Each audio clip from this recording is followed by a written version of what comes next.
اعوذ باللہ من الشیطان الرجیم بسم اللہ الرحمن الرحیم اللہم صلی علی محمد و علی آل محمد۔ اللہ جل شانہ کا بے حساب کرم احسان اس ذات کا کہ جس نے ایک دفعہ پھر قرآن مجید سمجھنے کے لیے یہاں پہ ہمیں اکٹھا کر دیا۔ آج ہم انشاءاللہ 17واں پارہ سورہ حج کی آیت نمبر 73 سے اپنا سبق شروع کریں گے۔ سورہ حج آیت نمبر 73۔ اعوذ باللہ من الشیطان الرجیم بسم اللہ الرحمن الرحیم۔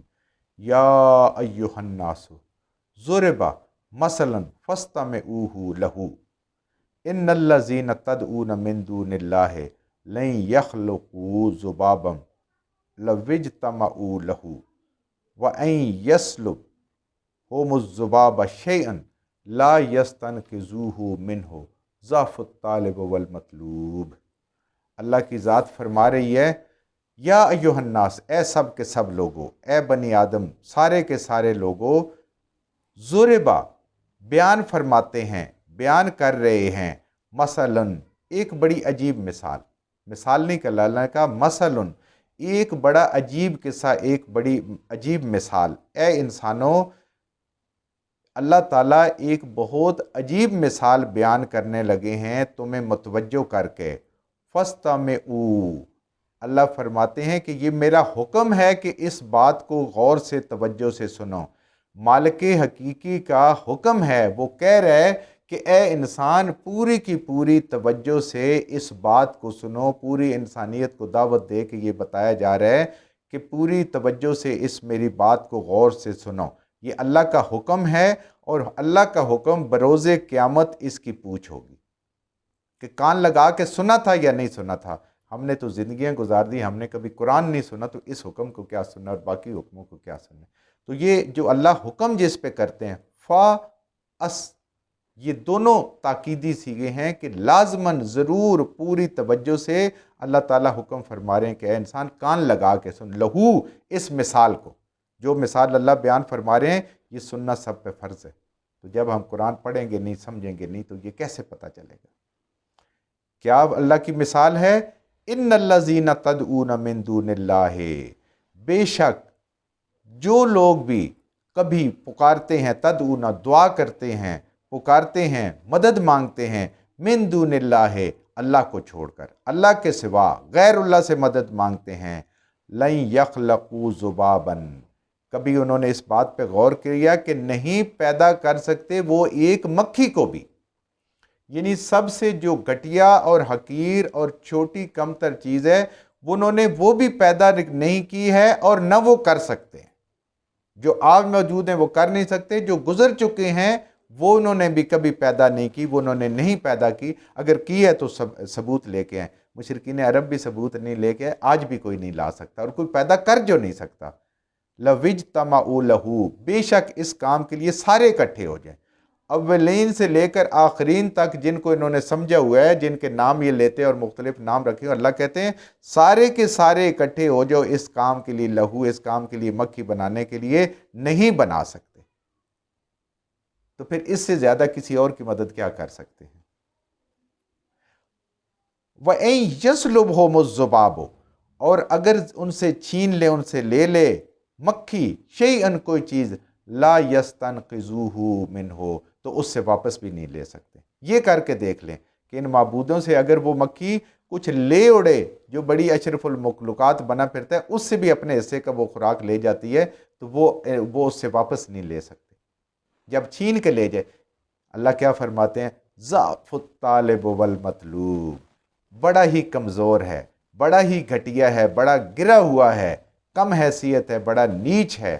اور ڈاکٹر صاحب اسرار صاحب فرماتے ہیں بڑا ہی نمک حرام ہے الطالب، مدد مانگنے والا، غیر اللہ سے مدد مانگنے والا، والمطلوب، اور وہ غیر اللہ بھی جس سے مدد مانگی جا رہی ہے، اگر اس نے کہا ہے تو۔ اگر نہیں کہا، جیسے حضرت عیسیٰ علیہ السلام، عزیر علیہ السلام اور بڑے بڑے نیک لوگوں نے کی تعلیم یہ نہیں ہے، لوگوں نے خود ان کے اوپر الزام لگا لیے، تو وہ لوگوں کو اس کی دوہری سزا ملے گی کہ ان پہ الزام بھی لگایا اور پھر غلط کام بھی کیا۔ تو اللہ فرماتے ہیں کہ یہ بڑے گئے گزرے لوگ ہیں، ان کی کوئی حیثیت ہی نہیں ہے، جو اللہ کو چھوڑ کر، جو اللہ کو چھوڑ دیتا ہے اس کی واقعی کوئی حیثیت نہیں رہتی۔ تو ضعف الطالب المطلوب، بڑے بے علم لوگ ہیں، بڑے ہی کمزور اور ناتواں کم عقل لوگ ہیں، جو غیر اللہ سے مانگتے ہیں اور جس سے مانگتے ہیں وہ بھی کمزور ہے۔ یہ انسان کی ایک دنیا میں بھی فطرت ہے کہ اللہ تعالیٰ یہ انسان کے اندر یہ جبلت رکھی ہوئی ہے کہ انسان اپنے سے زیادہ جو طاقت والا ہوتا ہے اس سے مدد مانگتا ہے۔ اگر انسان کو پیسوں کی ضرورت ہے تو وہ اس سے مانگے گا جس کے پاس اس سے زیادہ ہوں گے، کسی اور مدد کی ضرورت ہے وہ اس سے مانگے گا جس کے پاس اس سے زیادہ ہوں گے۔ تو ہمیشہ انسان اپنے سے بالا تر اور طاقتور کی طرف دیکھتا ہے مدد کے لیے، لیکن کیونکہ وہ خود کمزور اپنے آپ کو سمجھتا ہے اس معاملے میں اور دوسرے کو وہ طاقتور سمجھتا ہے، تو اللہ فرماتے ہیں کہ غیر اللہ سے مدد مانگنے والا، اس کی حیثیت، اس کے معبود کی حیثیت یہ ہے کہ وہ ایک مکھی کے ساتھ بھی عہدہ برا نہیں ہو سکتا، اس کو بنا نہیں سکتا، وہ اگر چیز اس سے چھین لے وہ نہیں لے سکتا، تو وہ دوسروں کی کیا مدد کرے گا؟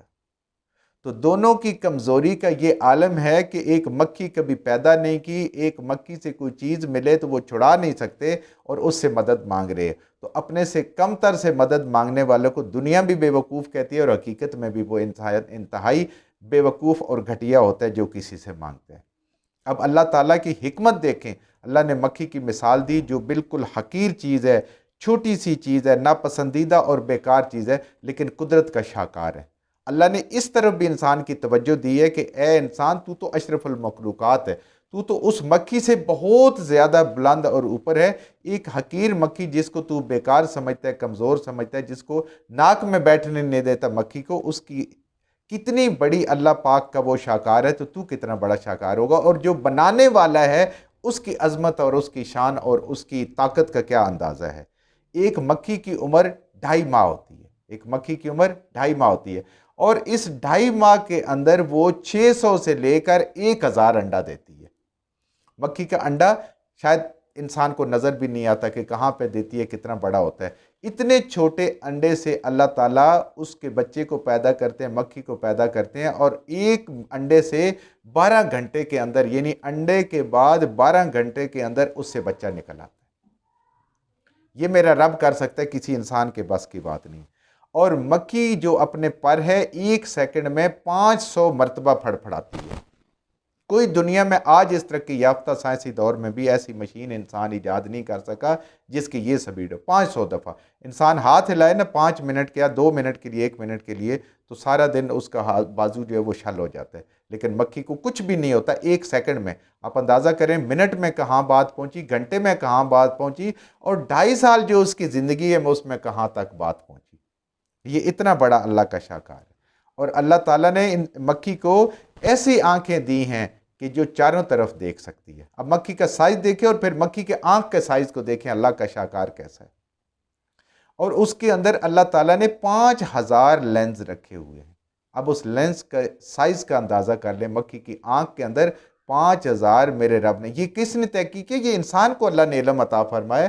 یہ آج کی جدید تحقیق ہے کہ مکھی کی حیثیت کیا ہے، اور اللہ تعالیٰ نے اس کی جو ہضم کرنے کی صلاحیت ہے وہ منہ کے اندر رکھی ہوئی ہے۔ باقی سارے جانور انسان جو ہوتے ہیں ان کے معدے میں چیز جاتی ہے، اس کے بعد اس کا نظام انہضام حرکت کرنا شروع کرتا ہے اور اس کو وہ ہضم کرتا ہے۔ مکھی منہ کے اندر جیسے ہی چیز ڈالتی ہے اس کا ہضم کا نظام جیسے وہ بند کرتی ہے، جبڑوں کو بند کرتی ہے، وہ شروع ہو جاتا ہے، اور وہ فوری طور پہ پھر وہ غذا اس کے جسم کا حصہ بن جاتی ہے۔ تو یہ وہ مکھی ہے کہ جس کے بارے میں اللہ نے کہا انہوں نے یہ بھی پیدا نہیں کی ہے۔ اے انسان ذرا توجہ کر، مکھی اتنا بڑا شاہکار ہے تو بہت بلند ہستی ہے، تو کتنا بڑا اللہ کا شاہکار ہوگا۔ ما قدر اللہ حق کا قدر ہی، نہیں اللہ کے مقام کو انہوں نے پہچانا، نہیں اللہ تعالیٰ کی شان کو انہوں نے پہچانا، نہیں اللہ تعالیٰ کی عظمت کو انہوں نے پہچانا، نہ اللہ تعالیٰ کی طاقت کو انہوں نے پہچانا ہے۔ یہ بے علم لوگ ہیں، کیا جان سکتے ہیں اللہ کی شان، اللہ کی قدرت، اللہ کی طاقت، شان، ساری چیزیں، عظمت اللہ کی اندازہ ہوتا ہے انسان جب قرآن پڑھتا ہے۔ پھر انسان کی جتنی اوقات، حیثیت ہے، جتنی اللہ پاک نے اس کو سمجھ دی ہوتی ہے، پھر اس کو اندازہ ہوتا ہے۔ قرآن سے دور رہ کے سنی سنائی باتیں تو ہو سکتے ہیں، لیکن اللہ کی طاقت کا اندازہ نہیں ہوتا۔ پھر اس لیے انسان کیا ہوتا ہے، غیر اللہ کی طرف چلا جاتا ہے۔ وہ سمجھتا ہے اللہ بھی ایسے ہی ہے، نعوذ باللہ، جیسے عام انسانوں کی طاقت ہے، یا اللہ نے اپنی طاقت کو تقسیم کر دیا، دوسروں کو دے دیا۔ یہ قرآن انسان پڑھتا ہے تو اللہ کہتے ہیں کہ بنائی بھی میں نے ساری کائنات، مخلوقات بھی سارے میں نے بنائی اور اپنے قبضہ قدرت میں رکھی، اور قیامت تک یہ اللہ کی محتاج رہے گی، کسی اور کو اللہ نے یہ طاقت نہیں دی، یہ قوت نہیں دی ہے، نہ یہ حق دی ہے۔ ان اللہ لقوی عزیز، ان لوگوں کو کیا پتا اللہ کا حق کیا ہے، انہوں نے تو حق پہچانا ہی نہیں ہے۔ بے شک اللہ وہ ذات ہے لقوی، بہت زور والا ہے، سب سے زیادہ طاقت والا، زبردست ہے اور غلبے والا ہے، عزیز ایسا غلبے والا جو کبھی کسی سے مغلوب نہیں ہو سکتا، بے شک پوری کائنات اکٹھی ہو۔ تو اللہ کا حق کیا ہے؟ ما قدر اللہ حق کا قدر ہی، یہ وہ لوگ ہیں، بے علم لوگ ہیں، جاہل لوگ ہیں، جنہوں نے اللہ کی قدر کو نہیں پہچانا، حق کو نہیں پہچانا۔ اللہ کا سب سے پہلا حق جو بندے کے اوپر ہے وہ ہے توحید، لا الہ الا اللہ۔ جو انسان کا اللہ کے ساتھ رشتہ داری ہے، رشتہ ہے، وہ یہ کلمہ ہے۔ جس کے دل میں یہ کلمہ نہیں ہے، اللہ کا اس کے ساتھ کوئی رشتہ نہیں۔ اللہ کی عبادت، صرف ایک اللہ سے مدد مانگنا، اسی کو مالک جاننا، اسی کو خالق جاننا، اسی کو رازق جاننا، اسی کو مدبر جاننا، اسی کے حکم ماننا، یہ سارے کے سارے اللہ تعالیٰ کے حقوق ہیں جو اللہ تعالیٰ نے کہا ہے کہ ما قدر اللہ حق قدر ہی ان اللہ لقوی عزیز۔ ان لوگوں کو کیا سمجھ ہے کہ اللہ کی ذات کیا ہے؟ انہیں توحید سمجھ نہیں آ سکتی جب تک ان کے پاس علم نہیں آئے گا، جب تک یہ قرآن کو پڑھیں گے سیکھیں گے نہیں، کلمہ سمجھ نہیں آئے گا، لا الہ الا اللہ سمجھ نہیں آئے گی۔ ابو جہل کو اس بات کی سمجھ تھی، اس لیے اس نے آدھی لائن کا کلمہ نہیں پڑھا۔ آج ہمیں سمجھ نہیں ہے، ہم اس کو کچھ سمجھتے ہی نہیں ہیں۔ جو کچھ ہم نے صحیح صحیح پڑھا، اللہ ہمارے ذہنوں میں، دلوں میں بٹھا دے۔ جہاں جہاں پڑھتے ہوئے بولتے ہیں ہم سے غلطیاں ہوئی، اللہ میں معاف فرما دے، اور ان غلط باتوں کو ہمارے ذہنوں سے، دلوں سے اللہ کی ذات نکال دے۔